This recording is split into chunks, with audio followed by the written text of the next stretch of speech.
ఈరోజు లేస్తేనే బయట ఛాయ్ తాగుదామని బండి స్టార్ట్ చేసుకొని పోయినాం.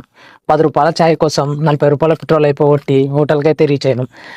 తాగబోతులు కేసులు చూసిన ఏం చిల్లర కాదురా మీరు. ఆడ హోటల్లోకి వస్తే ఛాయ్ తాగంగానే మా బావ ఫోన్ చేసిండు, జల్దీ ఇంటికి రా రాసేను పోయి ఆలుగడ్డలు తీసుకొస్తావు అని. మిట్ట ఎండ కొడుతుంటే ఆలుగడ్డలు ఏంది బావ అనుకొని సరే అని షేన్కి వెళ్ళిపోయా.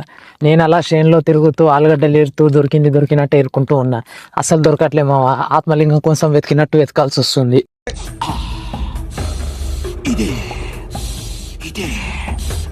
ఆ తవ్వకాలలో బయటపడ్డట్టు ఒక్కొక్కటి దొడ్డు ఆలుగడ్డలు బయటపడ్డాయి. ఈ గ్యాప్ లోనే మనకు జెర్రీ మావ చనిపోయి కనిపించాడు.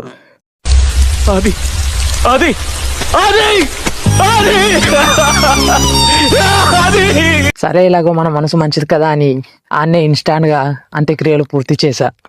ఎవరురా నువ్వు, ఇంత టాలెంటెడ్ ఉన్నావు? నేను ఆలుగడ్డలు ఎండలో మోసుకొస్తుంటే మా తమ్ముడేమో తాపీగా పడుకున్నాడు. భయపడాల్సిన అవసరం లేదు. అలా అవన్నీ ఒక సంచిలో నింపి సంచెత్తుకొచ్చి మా బావ వాళ్ళ ఇంట్లో పడేసా. అవన్నీ తీసుకొచ్చేసరికి నా అవతారం. సరే అన్ని ఆలుగడ్డలు లేరే కదా, మా ఇంటికి ఏం తీసుకోకపోతే మళ్ళీ మా అమ్మ ఇంట్లోకి రానివ్వదని ఎలాగో తెలిసి కొన్ని మా సంచిలో వేసుకొని ఇంటికి వెళ్ళిపోయా. ఇంటికి వెళ్ళాక ఫ్రెష్గా స్నానం చేసి మార్కెట్కి వచ్చా. మా దగ్గర ప్రతి ఫ్రైడే అంగడి పడుతుంది.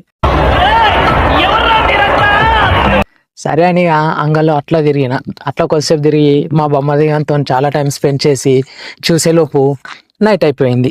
ఈ వీడియోకి అయితే ఇంతే, మళ్ళా కలుద్దాం, ఉంటా, బాయ్.